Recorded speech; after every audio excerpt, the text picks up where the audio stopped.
আজকে আমাদের political science শুরুই হয় সক্রেটিস থেকে, প্লেটো, অ্যারিস্টটল, মাঝখান থেকে বিশাল এক জমানা শেষ, লাভ দিয়েছে মন্তেস্কো, রুশো, লক। মাঝখানে সবাই কোথায় গেল? এরা ধারণা করে সোশ্যাল ওয়ার্কের মাধ্যমে রাষ্ট্র, স্টেট সৃষ্টি হয়েছে। সম্পূর্ণ ধারণা। আল্লাহকে বিশ্বাস করে না, এক জায়গায় মিলাতে হবে তো। আল্লাহকে যারা বিশ্বাস করে না, এক জায়গায় মিলাতে হবে তো। যদি বলি ভাই সেই রাষ্ট্রটা কোথায় ছিল? সোশ্যাল ওয়ার্কের মাধ্যমে যে স্টেটের সূচনা হয়েছিল, সেই রাষ্ট্র কোথায় ছিল?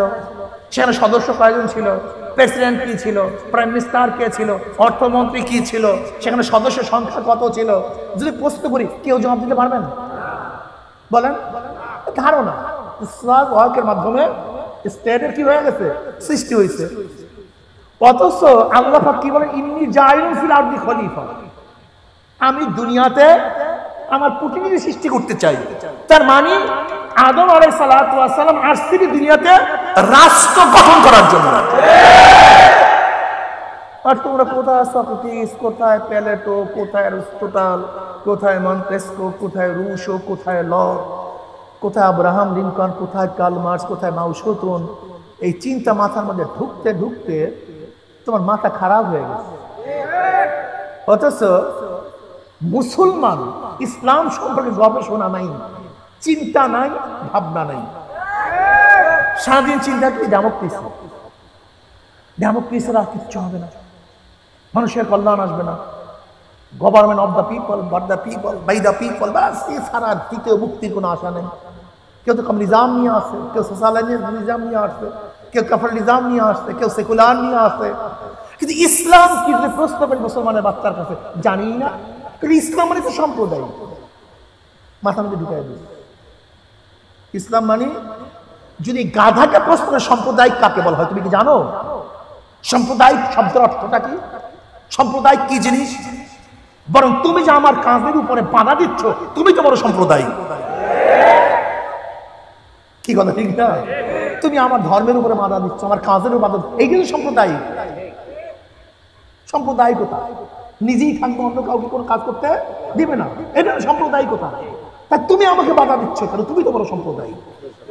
তুমি তো নাস্তিক সম্প্রদায়ের লোক। তুমি নাস্তিক সম্প্রদায়ের লোক হয়ে আমি মুসলমানকে সাম্প্রদায়িক বলো কিভাবে? তুমি ইসলাম সহ্য করতে পারো না, ইসলাম মানতে পারো না, ধর্ম সহ্য করতে পারো না, তুমি তো বড় সাম্প্রদায়িক। অথচ এই গাদা সাম্প্রদায়িকের অর্থও জানে না, ব্যাখ্যাও জানে না। সমস্যা কোথায় বলেন তো? কোন জায়গায় যাবো, কি করবো? এরা ধর্ম নিয়ে সাম্প্রদায়িক বলেছে, আজীব। অথচ সাম্প্রদায়িক শব্দের অর্থ অন্য কাউকে কাজে বাধা দেয়া, তার মৌলিক অধিকার, সে অধিকার থেকে বঞ্চিত করা, এটা সাম্প্রদায়িকতার মূল থিম। কিন্তু এরা যেখানে মুসলমান আছে সেখানে সাম্প্রদায়িক, হিন্দুরা সাম্প্রদায়িক না। এরা যারা সাম্প্রদায়িকের স্লোগান উঠায়, এরা কিন্তু মুদিকে সাম্প্রদায়িক বলে না। দেখেন খুব ভালো মতো, এরা সাম্প্রদায়িক বলে কারে? কেন? মুসলমান। দেখো তুমি খুব ভালো মতো বুঝো মুসলমান। আমি বেশি ব্যাখ্যা দেয় সময় নেই, সম্ভাবনা কত ব্যাখ্যা দেব? যদি একটা নিয়ে ব্যাখ্যা দিতে যাই বহু সময় লাগবে। আমি মৌলিক তোমাদের কথা বলি। মৌলিক কথাটা কি? মৌলিক কথা হলো আমাদের দেশের মধ্যে যারা রাষ্ট্র ধরছে তারা ধর্ম ছাড়ছে, আর যারা ধর্ম ধরছে তারা রাষ্ট্র ছাড়ছে। বুঝাতে পারি নাই? যেমন আওয়ামী লীগ, বিএনপি, জাতীয় পার্টি, জাসদ, বাসদ, ন্যাপ। আচ্ছা, কেউ কি এই কথা বলছে? কোন নেতা নেত্রী এই কথা বলছে আজ পর্যন্ত? খুব ভালো মতো বুঝবা বাবা, এখানে বহুত আছে, বিভিন্ন দলের লোক এখানে আছে। তুই মুসলমান, আচ্ছা তোমার দল, তোমার নীতিমালা, তোমার ম্যানিফেস্টো, তোমার আলোচনা, তোমার নেতা নেত্রী বক্তব্য আজ পর্যন্ত শুনছো যে এই কথা বলছে, এই কাজ করো ইমানের সাথে মওয়াত হয়ে যাবে, এই কাজ করো কবরের মধ্যে আযাব হবে না, এই কাজ করো কিয়ামতের ময়দানে আরশের নিচে জায়গা পাবা, এই প্রোগ্রাম অনুযায়ী চলো তাহলে কিয়ামতের ময়দানে তোমার আমল নামা ডাইন হাতে পড়িয়া যাবে? তুমি এই কাজ করো, কিয়ামতের ময়দানে তোমার নেকের ফলে ওজন হয়ে যাবে, তুমি এই কাজ করো, তুমি পুলসিরাত পাড়ি দিয়ে জান্নাতে চলে যাবা। এই প্রোগ্রাম আছে। এ মুসলমান তুমি কেন চিন্তা করো না? দুনিয়াতে তোমরা যা নিয়ে ব্যস্ত, রাষ্ট্র নিয়ে ব্যস্ত, রাস্তা ঘাট, শিক্ষা, চিকিৎসা, বাসস্থান, যা নিয়ে ব্যস্ত, যা নিয়ে ব্যস্ত, আবার কোন আর এসে বসতে এখানে?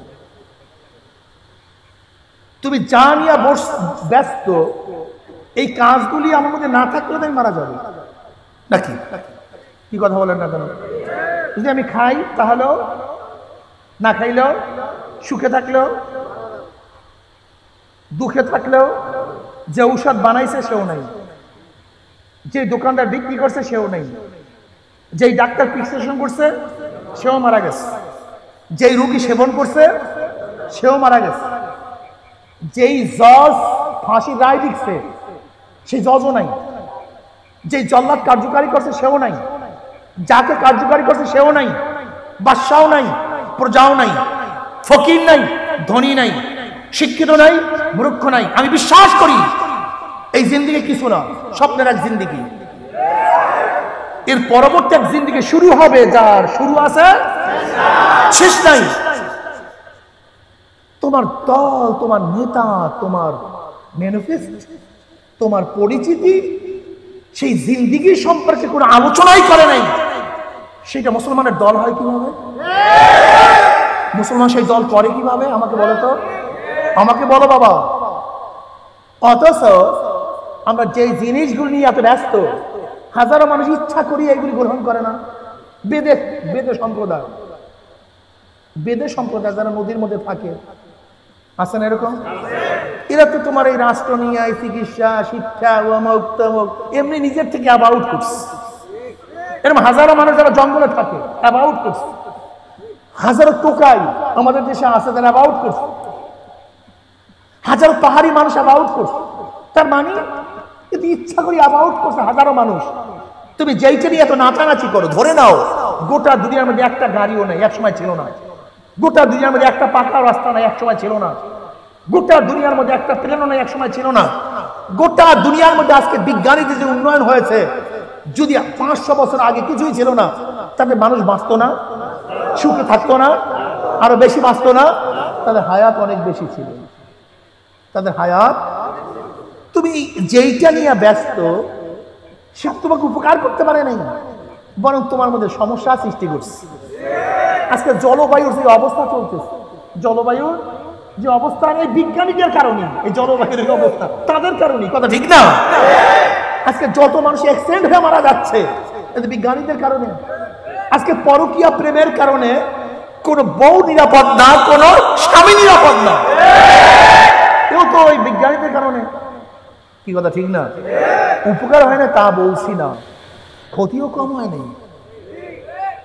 অত সেই জিন্দিগি কিছু না। তোমার প্রোগ্রাম, তোমার আলোচনা, তোমার চিন্তা, তোমার ভাবনা, তোমার সব কিছু দুনিয়া কেন্দ্রিক। কত তুমি মুসলমান বিশ্বাস করছো যে কিয়ামতের ময়দানে আল্লাহর কাছে দাঁড়াতে হবে, হিসাব দিতে হবে।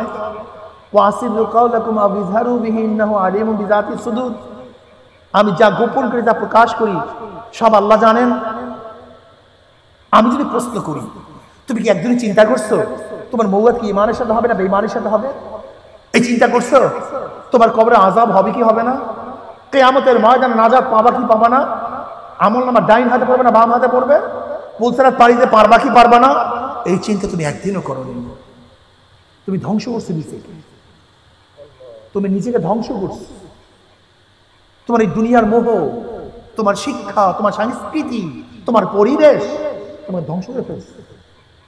যেরকম গাঁজার একটা পরিবেশে একটা আমার সন্তান থাকলেও সে নেশায় জর্জরিত হয়ে যায়, ফেন্সিখোরের সাথে চললে ফেন্সিখোর হয়ে যায়, মদখোরের সাথে চললে মদখোর হয়ে যায়। ঠিক এই কুফরি এবং নাস্তিকতাবাদী সমাজের সাথে চলার কারণে তোমার অন্তরের মধ্যে নাস্তিকতার জাল ঢুকে গেছে। তোমার খবর নাই, তোমার চিন্তা নাই, তোমার ভাবনা নেই। ও তুই মুসলমানের সন্তান। তুমি কি দেখছো হাজারো মুসলমান এই দুনিয়াকে লাথি মারিয়া তারা দিন ধরছে। ইব্রাহিম আদম রহমতুল্লাহ আলাই বড় করে বাদশা ছিলেন, কিন্তু বাদশাহীকে লাথি মারিয়া দিন ধরছে। মুসলমান তো বাদশাহীকে লাথি মারে এবং দিনকে আঁকড়িয়ে ধরে। আর তুমি কি করছো? দিনকে লাথি মারছো আর দুনিয়াকে আঁকড়িয়ে ধরছো। আর তোমার মাথার মধ্যে এই যে ঢুকছে, আল্লাহ আমাদের সবাইকে মাফ করে দেয়। যাদের প্রোগ্রামের মধ্যে কবরের কথা নেই, কিয়ামতের কথা নেই, ওইটা মুসলমানদের দল ও আদর্শ হতেই পারে না। একদল শুধু রাষ্ট্র, দুনিয়া দুনিয়া দুনিয়া, আর একদল শুধু ধর্ম, মৌয়াদ, কবর, কিয়ামত। কিন্তু বিধবার অবস্থা কি হবে? মিসকিনদের খানা কে দিবে? আজকে এদিনদের পাশে কে দাঁড়াবে? আজকে মাজলুমদেরকে কে সাহায্য করবে? আজকে ন্যায় বিচার হচ্ছে না, সেখানে ন্যায় বিচার প্রতিষ্ঠিত কে করবে? যার অন্ন নাই অন্যের ব্যবস্থা কে করবে? যার বাসস্থান নাই সে বাসস্থানের ব্যবস্থা কে করবে? যার বস্ত্র নাই বস্ত্রের ব্যবস্থা কে করবে? এই বিষয়ে আর চিন্তাই নেই, এই বিষয় চিন্তাই নেই, শুধু ধর্ম ধর্ম। যারা ধর্ম ধরছে রাষ্ট্র ছাড়ছে, যারা রাষ্ট্র ধরছে, অথচ আমার নবী কি ছিলেন? ধর্মের প্রধান ছিলেন, রাষ্ট্রের প্রধান ছিলেন। আমার নবী ধর্মের প্রধান ছিলেন। আমার নবী আলাইহিস সালাতু মওয়াতের বয়ান করতেন, কবরের বয়ান করতেন। আবার একজন মানুষ কিভাবে শান্তিতে জীবন যাপন করতে পারে সেই বয়ানও আমার নবী করেছেন। আমার নবী কিয়ামতে কিভাবে নাজাত পাবে সেই ব্যবস্থা করেছেন। আবার এক ব্যক্তি ন্যায় বিচার কিভাবে পাবেন সেই ব্যবস্থা আমার নবী করেছেন। আমার নবী আলাইহিস সালাম পুলসিরাত পাড়ি দেওয়ার ঔষধ বাতাইছেন। আবার যে ব্যক্তি ক্ষুধার্ত তার ক্ষুধা নিবারণের ব্যবস্থা প্রেসক্রিপশন আমার নবী দিয়েছেন। আমার নবী মসজিদের ইমাম, বদরের ময়দানের ইমাম, ইমাম মানে নেতা। আমার নবী মসজিদের ইমাম, উহুদের ইমাম। আমার নবী মসজিদের ইমাম, খন্দকের ইমাম। আমার নবী ধর্মের উপর দান, রাষ্ট্রের উপর দান, ধর্মের উপর দান। কাজে আমার নবীর যারা উম্মত হবা তাদেরকে ধর্ম নিয়েও চিন্তা করতে হবে, রাষ্ট্র নিয়েও চিন্তা করতে হবে। খুব সঙ্গীন অবস্থা চলতেছে, সঙ্গীন। আজকে মুসলমানদেরকে নাস্তিক বানাবার যে পরিকল্পনা আন্তর্জাতিক ভাবে চলতেছে, যা চিন্তা করতে পারবেন। আজকে দেখবেন এই নবমের বইয়ের মধ্যে, 3 সমাজ বিজ্ঞান বইয়ের মধ্যে কি থিওরি? ডারউইনের থিওরি, বিবর্তনবাদের থিওরি। আমাদেরকে সৃষ্টি করছে কে? জোরে বলেন। আমাদের স্রষ্টা কে? প্রথম কাকে সৃষ্টি করেছেন? অথচ আমাদের দেশে 92% মুসলমানদের দেশে পড়ানো হচ্ছে কি?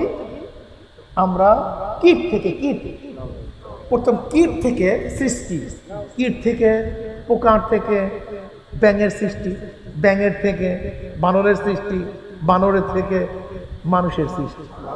এটা আমাদের দেশে পড়ানো হচ্ছে, আমাদের দেশে, আমাদের দেশে।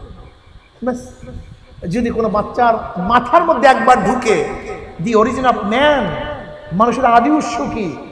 মানুষের আদি উৎস আদম না, বানর। কোরআন হাদিস দিয়ে বাটিয়াও খাওয়াই, ওই বাচ্চার ওই পিছনের পিছনে বসিয়া বসিয়া মিশর মিশর হাসবে আর বলতেছে মৌলবী কয় কি?